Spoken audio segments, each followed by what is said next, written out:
try to take Tales from Gimli Hospital on its own, it's an impossible film to make sense of.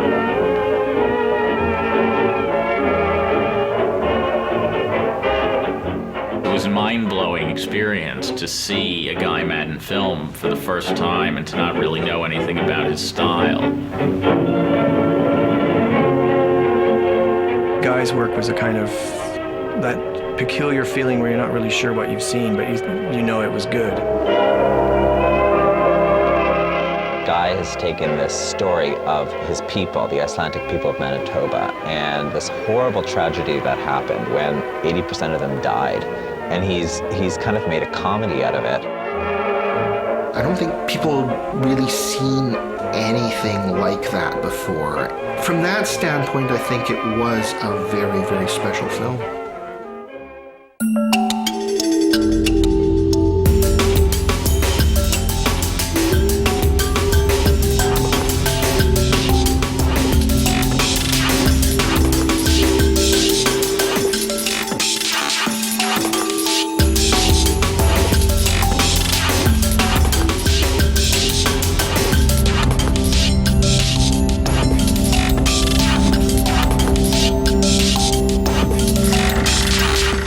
In Guy Madden's debut feature, Tales from the Gimli Hospital, a deadly pestilence rages through an idyllic northern Manitoba town, sometime in the late 19th century.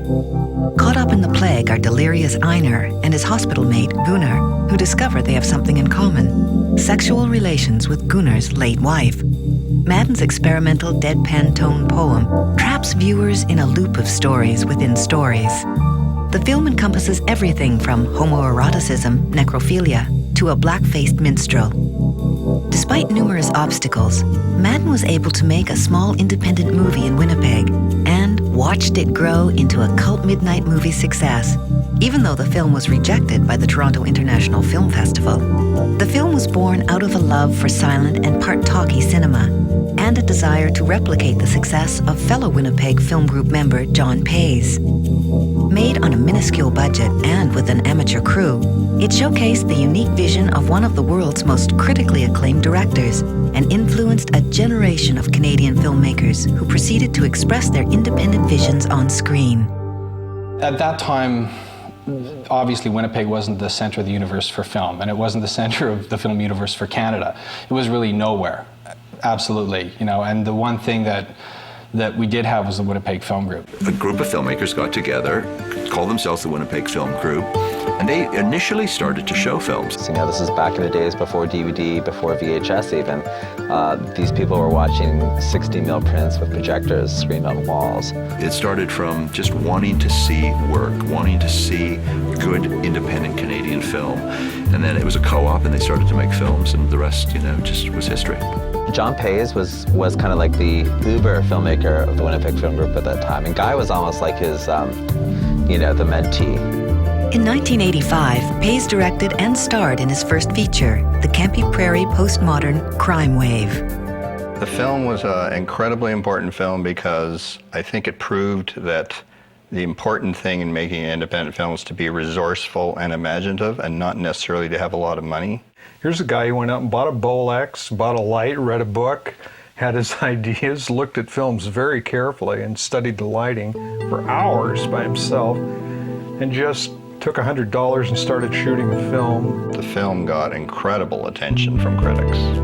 Guy had spent actually a lot of time on the sets of a lot of John Pays' early films. They were friends, but they were also hugely competitive, and not just in film, but personal lives. Guy saw what Pays was doing and said, I want to do that. Because I think he had come out of the U of M with an economics degree or something like that. Well, I went from being a calculus and science major to someone who liked just sort of wandering around in the mystery of books and painting and photography. Madden began to hang around with University of Manitoba film professors Stephen Snyder and George Tolles, who schooled him in the silent era and Hollywood melodramas.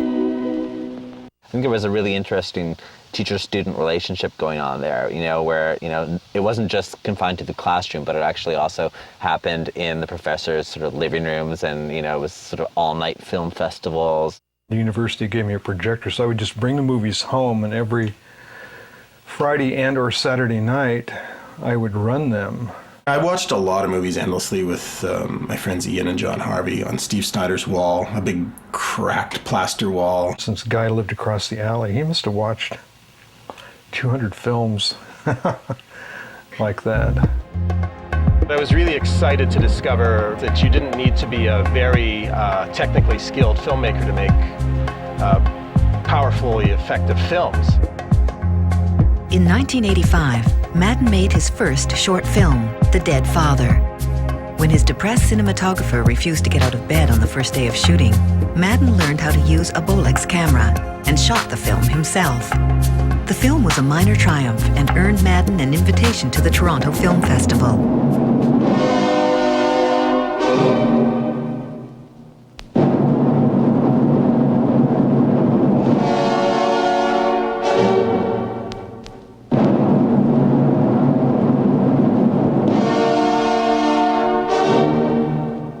When I decided to make another movie, I decided to make something about Gimli, this really peculiar Icelandic fishing village on the shore of Lake Winnipeg.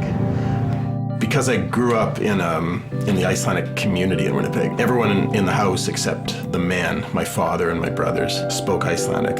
Icelanders can't be quiet about their heritage. When they were forced to leave Iceland in 1874 because of droughts and plagues and volcanic eruptions, they had picked up smallpox in a quarantine in Kingston, Ontario, promptly started dying from it. Winter hit immediately, and they started freezing to death. The privations just started mounting so high, it became kind of blackly funny. It just seemed that there was enough sort of gloomy lore surrounding Gimli's origins that it seemed worth recording on film somehow. In collaboration with his friend Ian Hanford, Madden jotted down some ideas on a set of Post-it notes. These scraps of paper became the shooting script for a film that eventually grew into Tales from the Gimli Hospital.